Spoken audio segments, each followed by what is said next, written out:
Le journal. Bienvenue à tous, les titres du journal. Mesures de gratuité de l'eau et de l'électricité au profit des économiquement faibles. L'opération reprend ce lundi 25 mai à travers le territoire national. L'annonce vient d'être faite par le ministre de l'Énergie au grand bonheur des bénéficiaires. Une indemnité Covid-19 au personnel de santé. Les partenaires sociaux saluent cette récente décision du chef de l'État et souhaitent qu'elle soit élargie aux autres fonctionnaires en activité durant cette période de crise sanitaire. La journée mondiale de la diversité biologique, passée sous silence au Gabon pour cause de coronavirus, vous aurez l'avis d'un expert en environnement dans le journal. Le saviez-vous? Il existe des gestes simples à connaître pour empêcher la propagation du coronavirus. On les appelle les gestes barrières. Quels sont-ils? Se laver fréquemment les mains avec un désinfectant à base d'alcool ou de l'eau et du savon. En cas de toux et d'éternuement, couvrez la bouche et le nez avec le coude fléchi ou un mouchoir. Jetez immédiatement le mouchoir et lavez-vous les mains. Évitez tout contact étroit avec une personne ayant de la fièvre et de la toux. Saluez sans se serrer la main. Évitez les embrassades. Nettoyez les objets et les surfaces souillées. Si vous présentez des symptômes de la grippe, fièvre, toux, éternuement, difficulté à respirer, ne vous rendez pas dans une structure sanitaire ou chez votre médecin traitant. Appelez le 1410.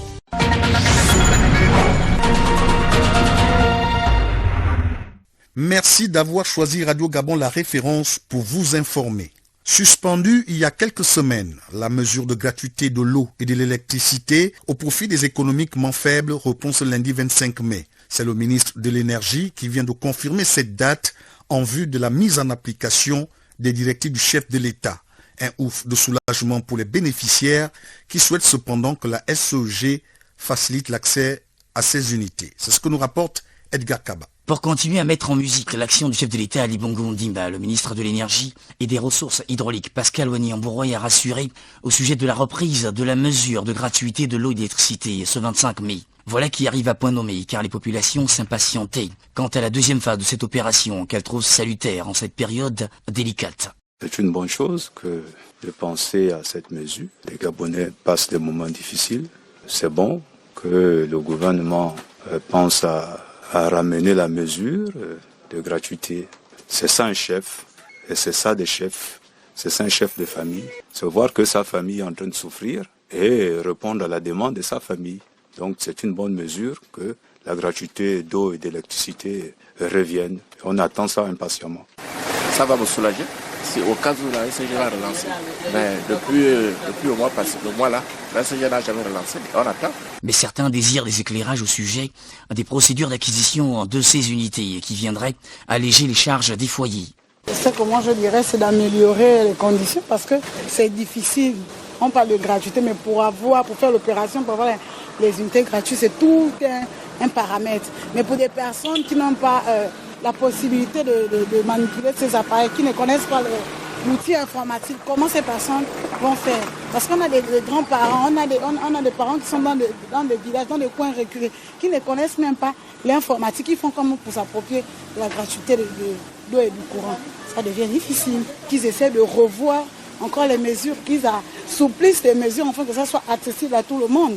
Face à cette mesure de gratuité d'eau et d'électricité, nombreux affirment renouveler leur attachement au président de la République, Ali Bongo Ondimba, qui s'est toujours remis à l'écoute de ces populations.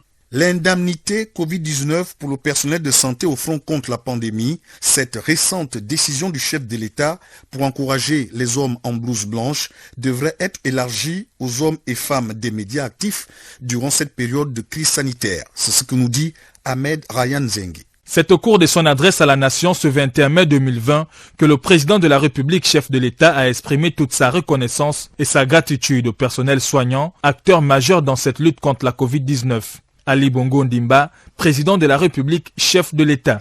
Tous les professionnels de santé qui font montre au quotidien de dévouement, de professionnalisme, d'abnégation au service de nos populations. Ils méritent tous notre reconnaissance. Le numéro 1 gabonais porte là une attention toute particulière aux hommes et femmes en blouse blanche qui chaque jour risquent leur vie pour sauver celle des autres. Nous leur devons gratitude et respect. À ces hommes, à ces femmes, nous vous disons un grand merci. En saluant l'engagement de ces professionnels de santé, le président de la République marque là toute sa reconnaissance et celle de la nation. en mettant en place une indemnité Covid-19 qui sera reversée aux membres de cette corporation. J'annonce ainsi la mise en place d'une indemnité Covid-19, spécialement créée pour récompenser leurs mérites, leurs efforts et je dirais parfois même le sacrifice qu'ils consentent pour nous tous. Ainsi, le chef de l'État annonce une amélioration de leurs conditions de vie et de travail dans les prochaines semaines, en espérant vivement qu'un regard particulier soit également porté vers les hommes et femmes de médias qui constituent par ailleurs des relais de l'action gouvernementale dans cette lutte effrénée contre la pandémie à coronavirus. Un point de vue également partagé par Fridolin Vemessa, le secrétaire général du Sénat, le syndicat de l'éducation nationale. Nous l'écoutons au micro d'Edgar Kaba. Le président vient de prendre une importante décision, celle d'allouer une indemnité Covid aux personnes de santé. On peut dire que c'est quelque chose qui vient pour booster le travail que font déjà ce personnel-là à l'endroit des patients. Il faut dire que le personnel de santé est exposé effectivement à la contamination puisqu'ils sont en contact direct avec les malades. Et dépourvus, le plus souvent, des équipements appropriés pour se protéger de cette maladie-là. Donc le président, effectivement, en leur accordant cette indemnité, tient non seulement à les encourager, mais également à leur dire que devant le risque, l'État ne vous oublie pas. Donc, tout en vous encourageant dans le travail que vous faites déjà, en toute modestie, avec toute la volonté possible, mais l'État vous octroie une indemnité qui va vous aider effectivement à faire face aux risques, mais également à devenir de plus en plus dévoué et déterminé à combattre ce fléau. Et je pense que tout le monde est face aux risques. Bon, si le président a voulu effectivement généraliser, il faut le faire, parce qu'il pouvait penser aux hommes des médias qui, effectivement, tous les jours, au quotidien, effectivement, font face à cette pandémie-là en allant à la recherche de l'information pour, effectivement, informer la population gabonaise. Donc, je pense que, logiquement, l'indemnité devait être attribuée à tous les agents publics, à tous les travailleurs, effectivement, qui travaillent pendant cette période très difficile du Covid-19, parce qu'en allant au travail, on prend un risque énorme de non seulement de contaminer les autres, mais également de se contaminer soi-même. Donc je pense que la mesure, au lieu d'être discriminatoire, aurait pu être étendue à tous les autres fonctionnaires qui, effectivement, durant cette période très difficile, travaillent effectivement avec abnégation pour que le pays ne sombre pas dans la crise totale. Parce que la crise, elle est déjà sanitaire. Il ne faut pas que cette crise devienne une crise économique. Donc, les travailleurs qui travaillent pendant cette période méritent d'avoir une indemnité. Lutte contre le coronavirus. Dans sa récente adresse à la nation, le chef de l'État Ali Bongo Ondimba s'est réjoui de l'acquisition par notre pays d'un laboratoire qui va dépister près de 10 000 personnes par jour. Nick Jocelyn Fouba. Le monde est fouetté actuellement par l'ennemi invisible, la Covid-19. À ce jour, l'Afrique du Sud est le pays sur le continent africain où l'on dénombre le plus de cas positifs avec plus de 15 000 personnes touchées, suivi de l'Égypte, de l'Algérie, du Maroc et du Nigeria. Le Gabon occupe pour l'heure la 15e place. Et actuellement, c'est le pays qui teste le plus sa population, d'une petite dizaine de tests effectués en mi-mars lors de la détection du premier cas à plusieurs centaines aujourd'hui. Dans son adresse à la nation, le chef de l'État Ali Bongo Ondimba a souligné que cette opération de dépistage va s'accentuer dans les tout prochains jours, car le pays s'est doté d'un laboratoire d'État moderne. Alors que la Covid-19 continue de se propager dans notre pays comme partout ailleurs dans le monde, le Gabon vient de se doter d'un outil performant, inédit dans la sous-région. Un laboratoire en mesure de réaliser jusqu'à 10 000 tests Covid-19 par jour, contre 700 environ à ce jour. Opérationnel, à compter de la semaine prochaine, ce laboratoire de haute technologie servira en priorité à notre pays et sera dirigé par des spécialistes nationaux. À terme, cette structure unique en Afrique centrale accompagnera également nos pays frères du continent. À l'échelle du continent africain, le Gabon est considéré comme l'un des bons élèves de la riposte face au Covid-19, tant sur le volet préventif que curatif. Je vous rappelle que notre stratégie sanitaire en matière de la Covid-19 repose sur 3 piliers. 1. Le dépistage massif de nos concitoyens. 2. L'isolement en cas de test positif pour entraver la propagation du virus. Et 3. Le traitement au plus tôt des cas déclarés positifs pour assurer un meilleur taux de guérison. Malgré l'augmentation du nombre de cas positifs, phénomène jugé normal à ce stade qualifié de communautaire par les épidémiologistes, le pays n'a enregistré que 12 décès liés au Covid-19. Une statistique importante par rapport au nombre de cas testés positifs. La journée mondiale de la diversité biologique a été célébrée ce 22 mai sous le thème « Nos solutions sont dans la nature ». Mais en raison du Covid-19, notre pays n'a pas pu prévoir de manifestations. Notre reporter Patrick Nzengi s'est tout de même rapproché d'un sociologue en environnement. Ils ont échangé sur les enjeux de la biodiversité dans notre société. Reportage. Entrée en vigueur en 1993, la Convention sur la diversité biologique a pour objectif la conservation de la diversité biologique, l'utilisation durable de ces éléments constitutifs et des ressources génétiques ainsi que le partage juste et équitable des avantages qui en découle. Jean Agrippa Ngema, docteur en sociologie de l'environnement, revient sur l'importance de la journée. Quand on met en place une journée mondiale de la biodiversité, ça permet à donner une sorte de visibilité globale d'un certain nombre de choses de développement durable. La biodiversité offre d'innombrables services. Le poisson assure 20% de l'apport protéique à environ 3 milliards de personnes. Plus de 80% de l'alimentation des êtres humains est assurée par des plantes. La situation actuelle avec ce que nous avons actuellement comme épidémie, c'est-à-dire la Covid-19, on observe donc finalement que la naturopathie a sa raison d'être aujourd'hui parce que ça a longtemps été refusé, voire mise par parenthèse, alors que s'il faut observer dans les moindres détails, si on fouille bien, on se rend compte que la médecine dite conventionnée n'est qu'une sorte de greffe de la médecine traditionnelle. Le Gabon a initié au niveau national qu'international des actions en faveur de la conservation de ces ressources biologiques. Elle a mis sous protection le massif forestier de la Monda, riche en espaces végétal et animal. Autre journée mondiale, mais cette fois-ci célébrée ce samedi 23 mai, celle de la tortue. Cette espèce menacée par les pêcheurs et les consommateurs joue un rôle important dans nos écosystèmes.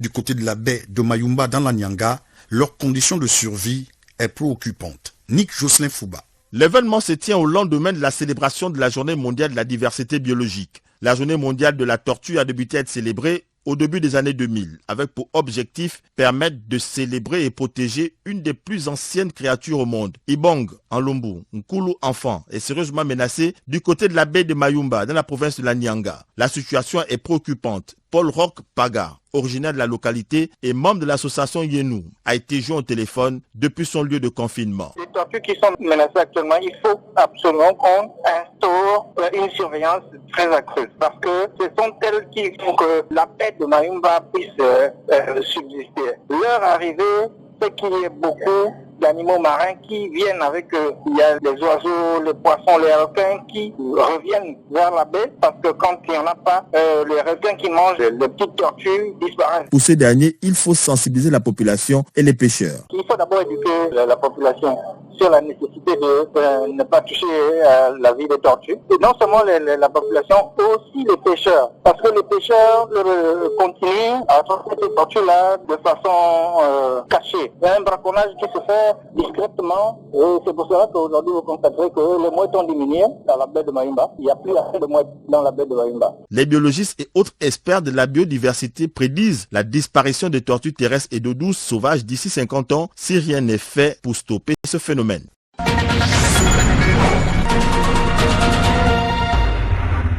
En religion, à quelques heures de la célébration de la fête de la fin du mois de Ramadan, les musulmans de Libreville font déjà leur course pour préparer l'événement après plusieurs semaines de jeûne destinés à Dieu. Ahmed Beni Evaka. À moins de 72 heures de la célébration de l'Aïd el-Fitr, la promiscuité au niveau des grands marchés de la capitale est montée d'un cran. Chez les vendeurs de volailles par exemple, les commandes s'entremêlent, la demande est forte. Zoro.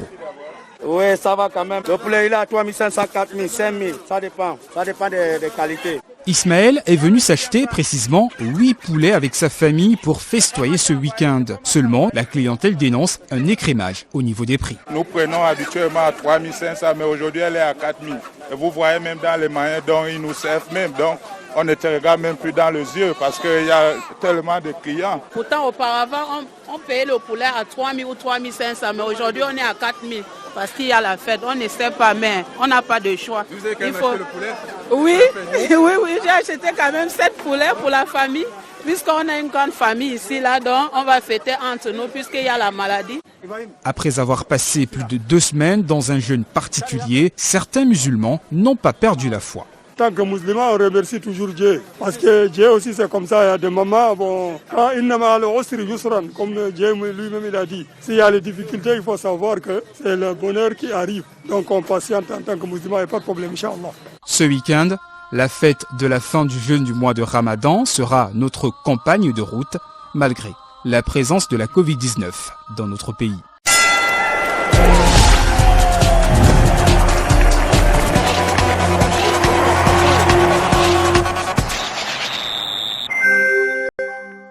En sport, l'association Basketball Academy Club vient de mettre en place des pôles de performance. On en parle avec Chivarol Mokinkulu.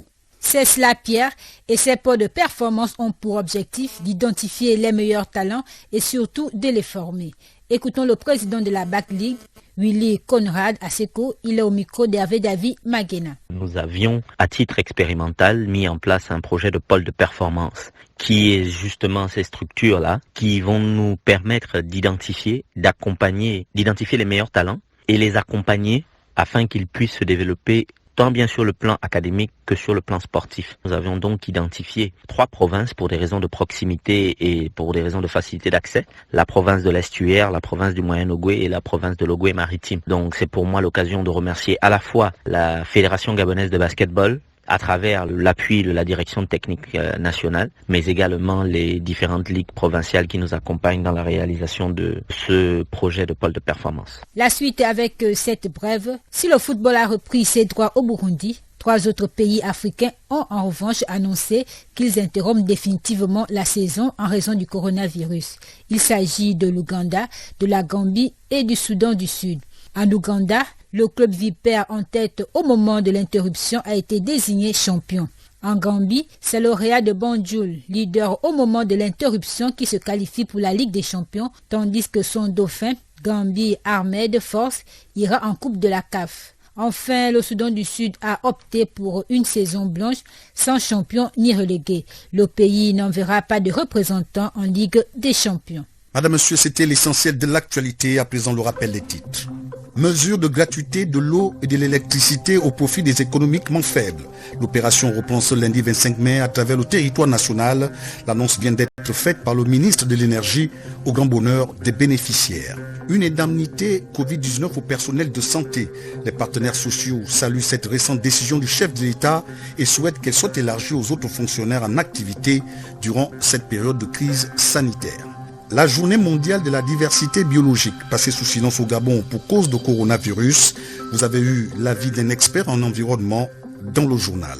Point final à cette édition d'information préparée par l'ensemble de la rédaction de Radio Gabon, La Référence. Merci de l'avoir suivi. Merci également à Chivarol Mekui. Je suis Pierre Désiré Vélénam.